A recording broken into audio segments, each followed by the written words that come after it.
భయంకరమైనటువంటి వైలెన్స్ కు ప్రతీకగా ఉన్నటువంటి సిలువను హి ఫ్లిప్డ్ ఇట్. దాని మీద కాలు వేసుకుని కూర్చుని మరణం. అందరూ అనుకున్నారు 3 మేకులు పీక్కోలేడు.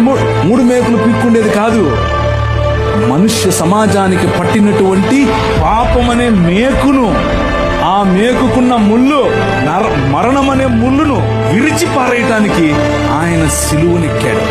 సిలువనెక్కి ప్రపంచాన్ని మార్చటానికి, ప్రపంచంలో దేవుని రాజ్య సువార్త ప్రకటించటానికి, ప్రపంచంలో ప్రెసెన్స్ ఆఫ్ హిస్ కౌంటెనెన్స్, దేవుని సన్నిధి మన మధ్యకు తీసుకుని రావటానికి, ఇమ్మానుయేల్ అనేటటువంటి ఎక్స్పీరియన్స్ మనకి ఇవ్వటానికి, ఆయనే స్వయంగా పగటిలో మేఘస్తంభముగా, రాత్రిలో అగ్నిస్తంభముగా, నీళ్ళిచ్చి బండగా, ఎలా అయితే ప్రపంచంలో ప్రతి సమయములోనూ తన ప్రమేయాన్ని మనుష్యుల మధ్యలో చూపిస్తూ వచ్చాడో, పురాతన కాలం మొదలుకొని శాశ్వత కాలము, ఇప్పుడు భారతదేశంలో, ఇప్పుడు మిగిలిన దేశాల్లో, ఇప్పుడు అమెరికా, ఇప్పుడు ద హోల్ వరల్డ్ లో తన ప్రమేయాన్ని చూపిస్తున్నాడు.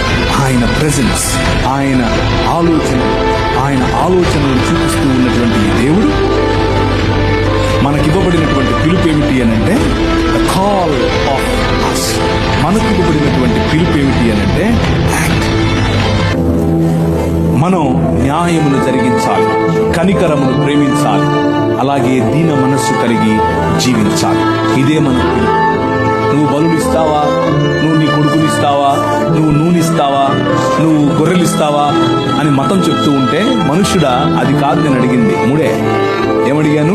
న్యాయమును జరిగించుటయు, కనికరమును ప్రేమించు. మీకా గ్రంథం నుంచి చెప్తున్నాను. కనికరమును ప్రేమించుటయు, దీన మనస్సు కలిగి నీ దేవుడైన యెహోవా ఎదుట జీవించుటయు. ఇంతే కదా నేను అడుగుతుంది. That is my Kingdom. నా రాజ్యం అదే. ఆ రాజ్యం